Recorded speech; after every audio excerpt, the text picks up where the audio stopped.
A bit of background. My husband and I have been together since the 8th grade.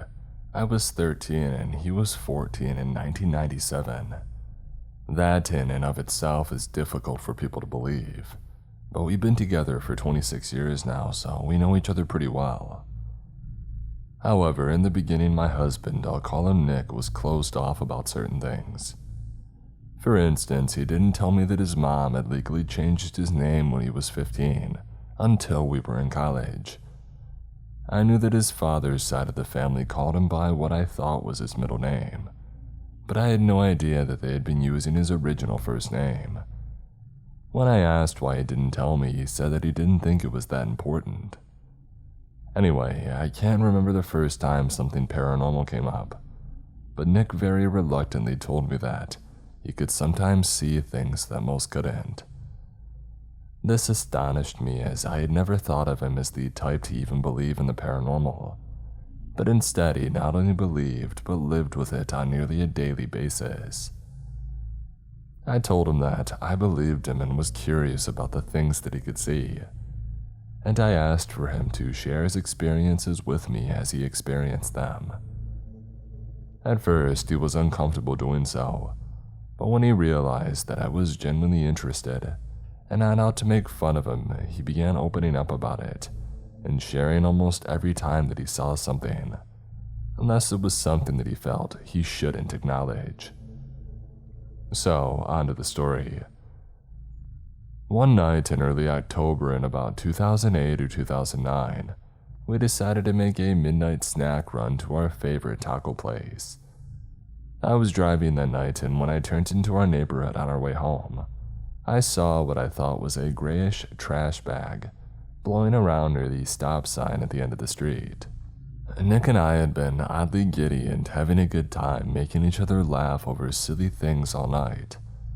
So it was odd when I asked Nick what that thing was on the side of the road, and he didn't answer me. I glanced at him to see if he had heard my question and asked him again, and he still didn't reply.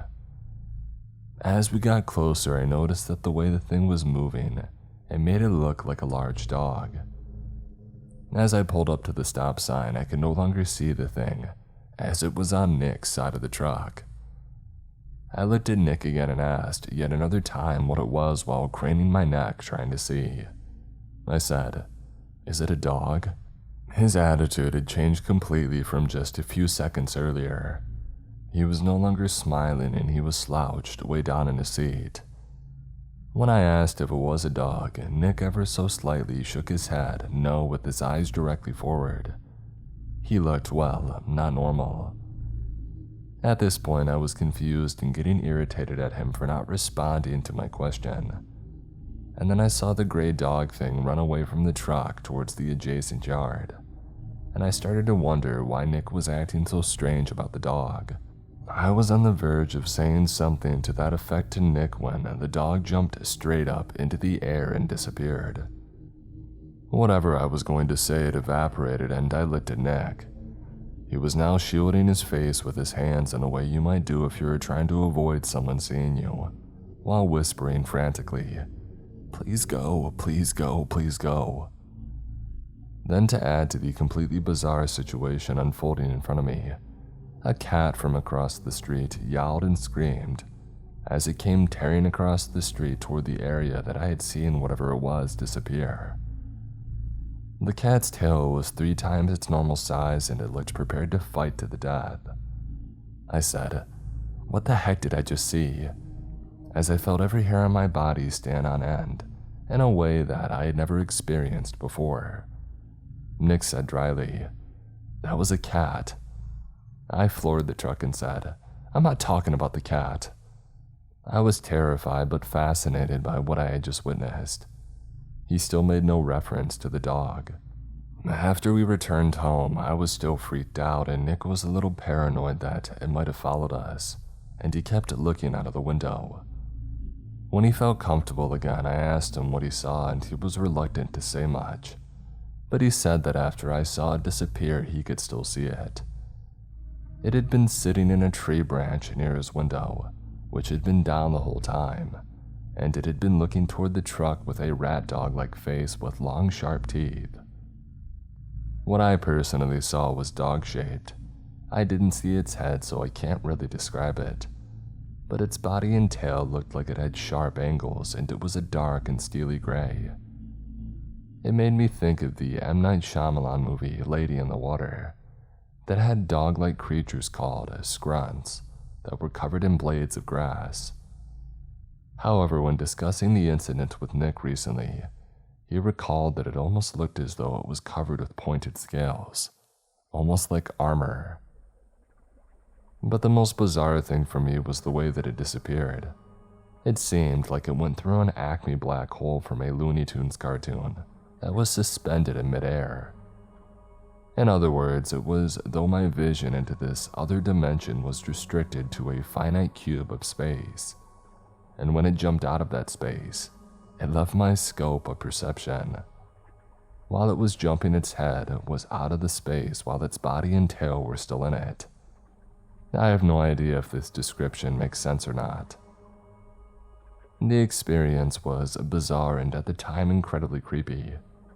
But when I think about it now, I feel incredibly lucky to not only have been granted a glimpse into something so otherworldly, but to have been able to share that experience with my best friend. Just a warning, everyone, this story has some controversial topics. Please read with care. So, to start at this story, I was best friends with a girl named Charlie for 3 years. I loved her and I thought that she loved me, but that wasn't true. 5th grade at primary school. Back in 5th grade, I had just been transferred to a new school. The whole class knew each other from the year before, and I was a complete outcast. I met Charlie at the school's open house, and apparently we sat at the same table. She was really nice and bubbly, and said that she would like to get to know me. I wanted a friend, and she was there. Sparing the details of awkward preteens trying to get through school, we became fast friends. We got each other's Skype and we talked day and night. We called nearly every day and would just talk for hours. She made me laugh and we could talk about anything. I also became friends with Charlie's friends, Catherine and Addison. We were a group of kids and we had fun. But things changed subtly over time. Charlie became more depressed, mentioning that she had been diagnosed with depression and anxiety disorders. I did my best to comfort her. What are friends for? I assured her that this didn't change anything, and it's a good thing that she was getting help for the issues. She agreed, but I don't think she really believed it. I'm not entirely sure when it started, but Charlie started venting to me about her emotions. I would always listen and try to help when I could find the words. I was her shoulder to cry on, and I was happy that I could help her in some way. I felt like repaying her for picking up the new nobody who wandered into her friend group. She never got better though. She started to get more extreme and more serious breakdowns.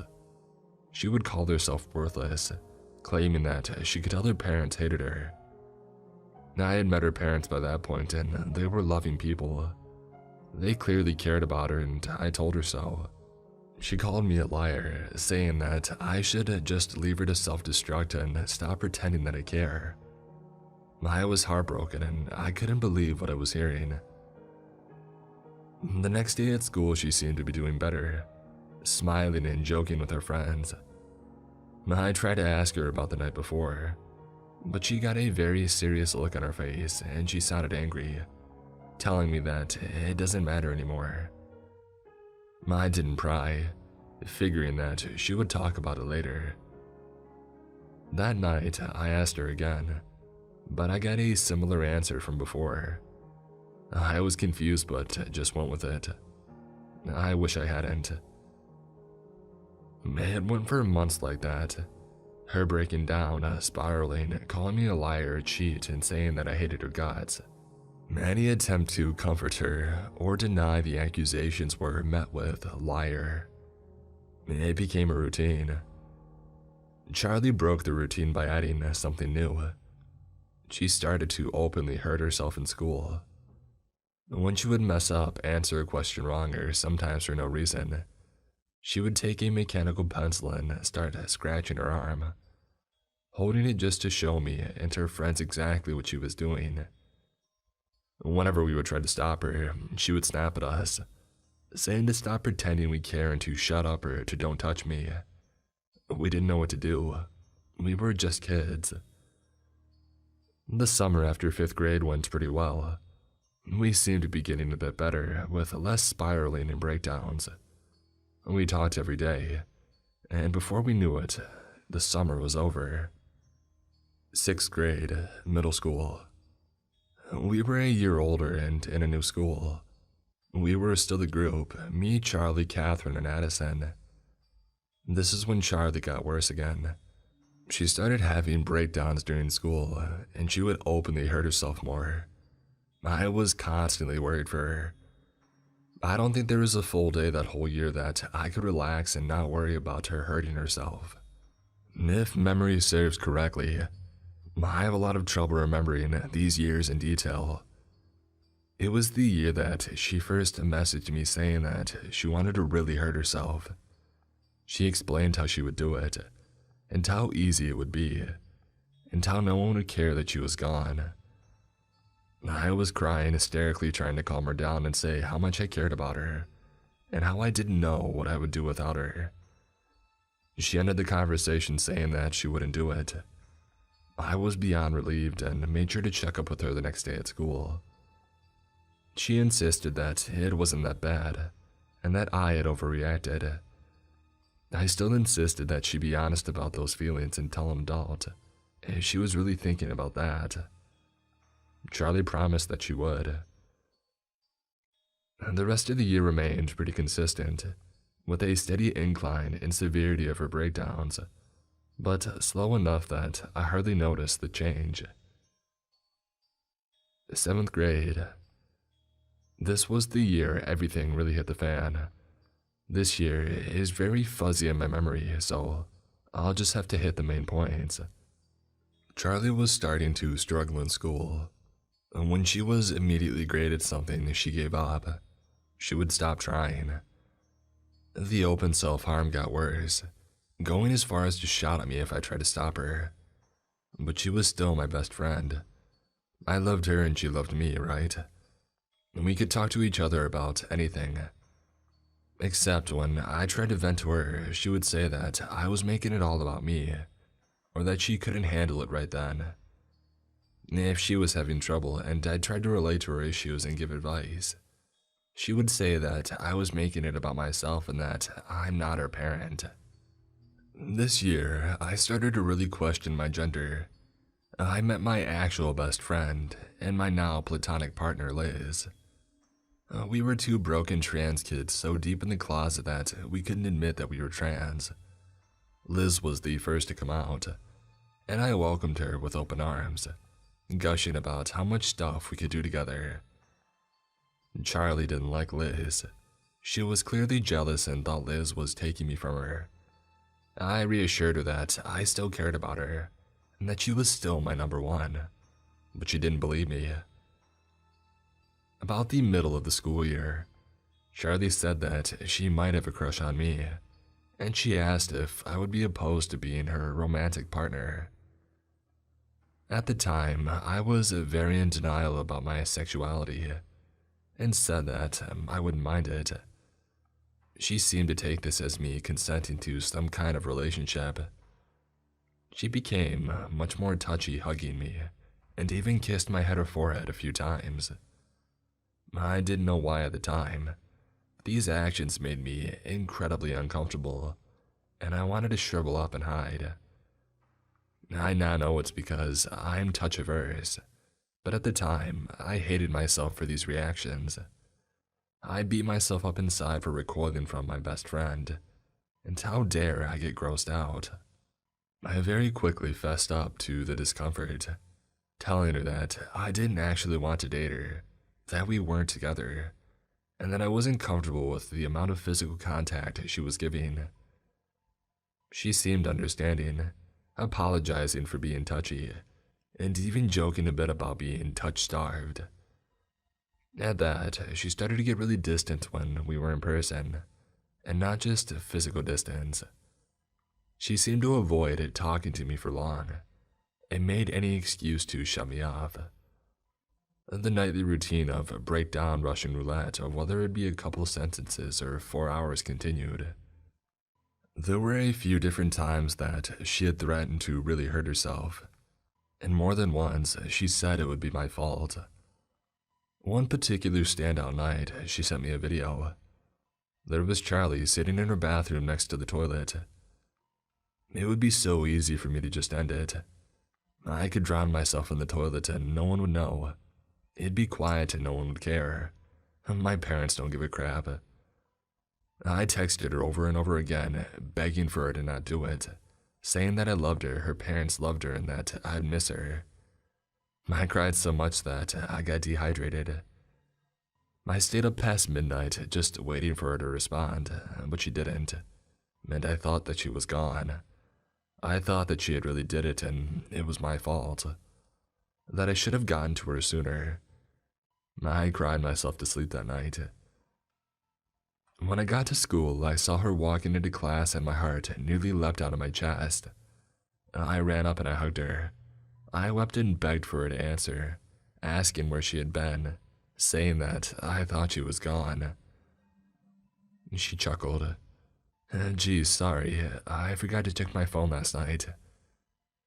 I felt like everything stopped. I just stared at her. This person who I had loved for years now, who I looked after, talked to, cared for, and couldn't live without, just laughed about it. I didn't know what to say. I was so dumbfounded that I just tried to act normal. My whole view of her shattered that day, and it was the beginning of the end. That year droned on, and I slowly started to push away from Charlie. I still cared deeply for her, but I couldn't take it anymore. Her breakdowns and ramblings and venting was daily, and I just couldn't handle her berating me. I felt terrible, like I was abandoning her. It felt like leaving a person with a broken foot to walk 1,000 stairs themselves. But I had to get away. I started talking to our mutual friends about what she did and was doing. They said that it was terrible and couldn't believe she would say such things. I showed them the conversations, feeling even more guilty for showing off our private text to other people. I had to prove it though. I had to make them believe me. In the end, I did get away from Charlie. I think my other friends did too, but they didn't do much for me. They shut me out, and while I was broken, healing from a 3-year-long wound, they talked about me behind my back, added fuel to my fire, only to tell me that I only ever talk about Charlie. I lost about all my friends that year. I tried to resettle back into my group of friends at first, but it wasn't the same as before. I was constantly worried that they were talking about me behind my back, and I was terrified that they saw me to be in the same level as Charlie.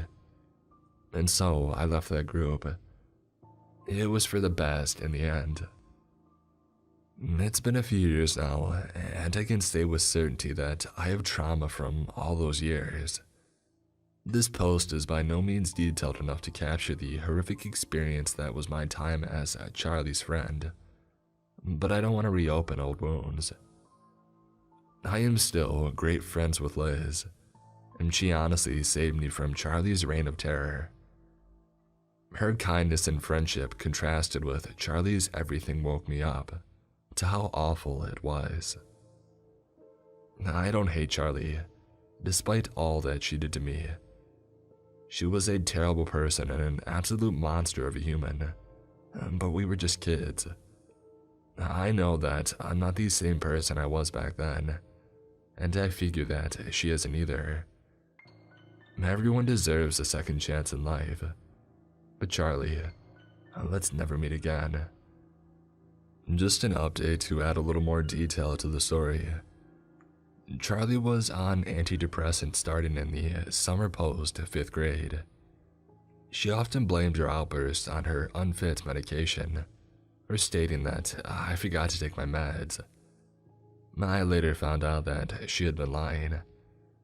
Her parents ensured she took her medication at the right time each night, and her forgetting was a complete lie, used to excuse her actions.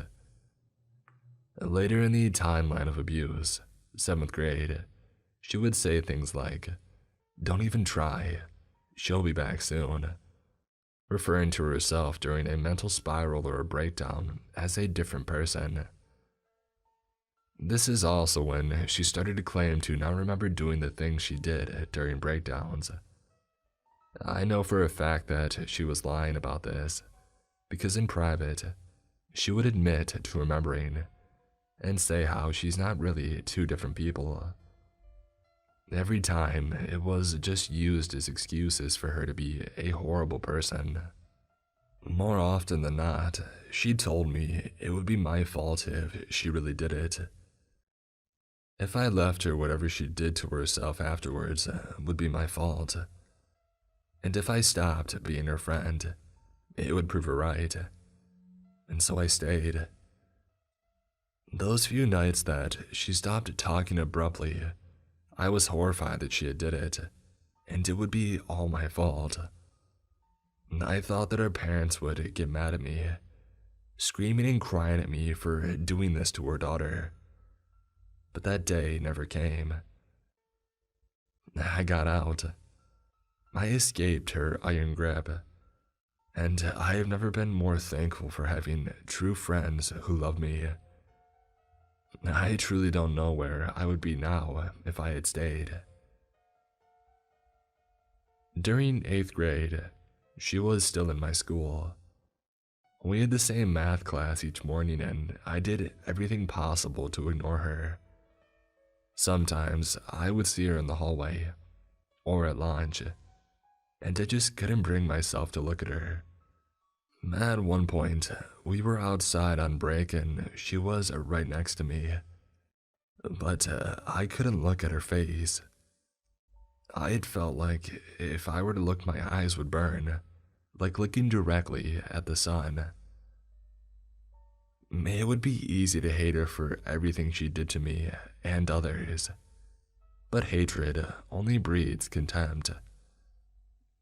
I do hope that she has found a better life, but I dearly hope for my sake that we never meet again.